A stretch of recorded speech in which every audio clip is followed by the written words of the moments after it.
Good morning, students. Today we discuss about a chemical equation. A chemical equation is the symbolic representation of a chemical reaction using symbols, formulas of a substance involved in the reaction. Example, burning of coal in air is a chemical reaction in which the new substance are formed as carbon dioxide. The reaction can be represented either by word equation or by a chemical equation. Chemical equation means using formulas and symbols. Example, carbon react with the oxygen form carbon dioxide. This type of representation is called a word equation. Then its chemical equation is this equation represented using symbols. C plus O2 gives a CO2. Then the main steps involved in writing a chemical equation are: first one is write the symbols or formulas of reactant on the left hand side with the plus sign between them. This is the reactant side, C plus O2. So the reactant side is we always written in the left hand side. Second one is write the symbols and formulas of products on the right hand side with the plus sign between them. If more than one product present, we put a plus sign between the product side. Third one, put the sign of an arrow between reactant side to the product side. There is always one arrow representing the reaction. That arrow represents reaction from reactant side to the product side.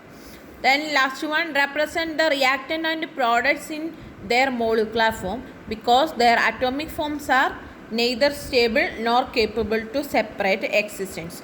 So we always represent reactant and products in their molecular forms. For example, sodium react with the oxygen form sodium hydroxide and hydrogen.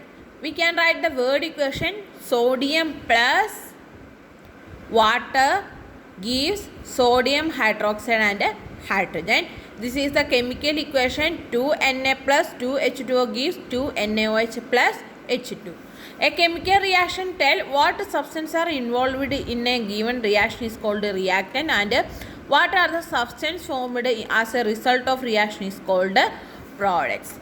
Example, CuSO4 plus 2NaOH gives CuOH twice plus Na2SO4. That is, copper sulfate react with sodium hydroxide form copper hydroxide and sodium sulfate. In this reaction, copper sulfate and sodium hydroxide are reactants and copper hydroxide and sodium sulfates are products.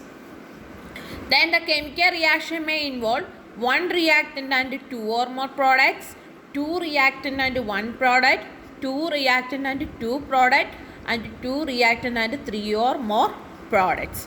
There are four types of chemical reaction. First one example is one reactant and two or more product. Example is calcium carbonate.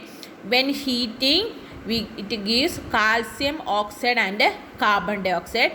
Next one, lead nitrate. When lead nitrate heat, it gives lead oxide, nitrogen dioxide and oxygen gas, brownish gas.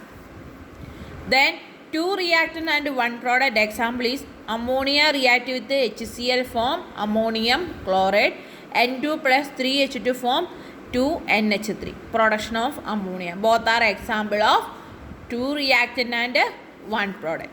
Then next type is two reactant and two products.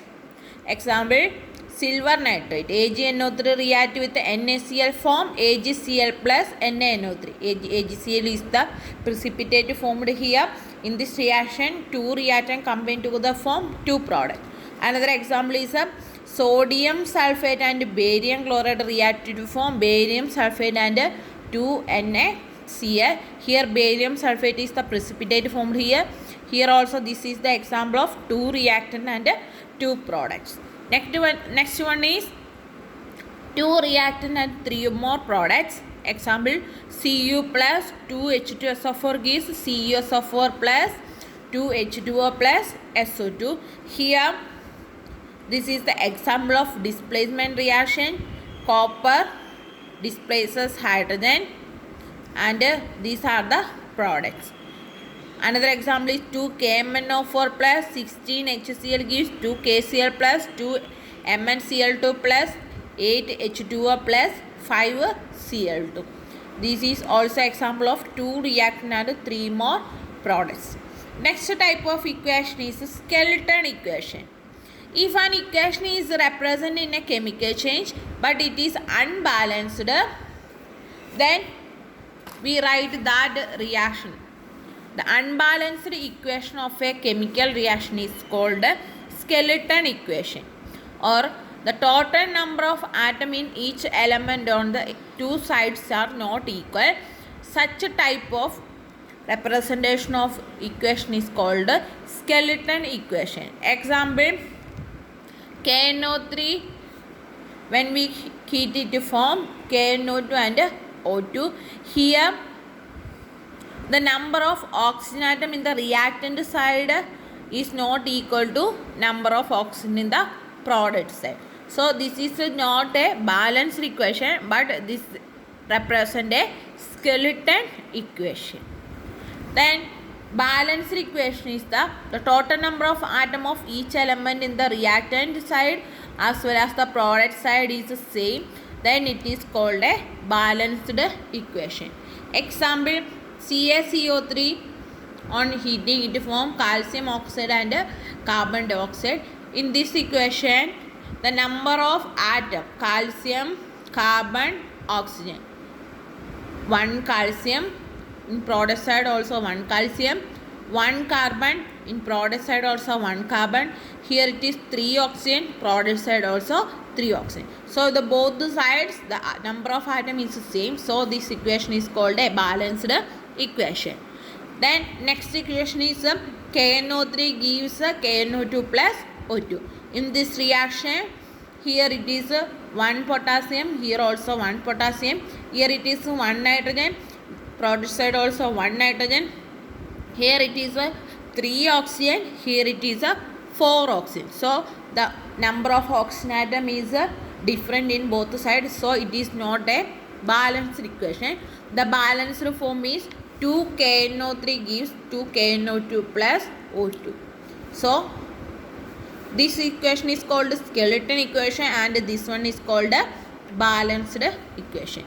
Then why should we balance an equation? Because according to the law of conservation of matter, matter can neither be created nor destroyed in the course of a chemical reaction. So the unbalanced equation would imply the atom having created or destroyed.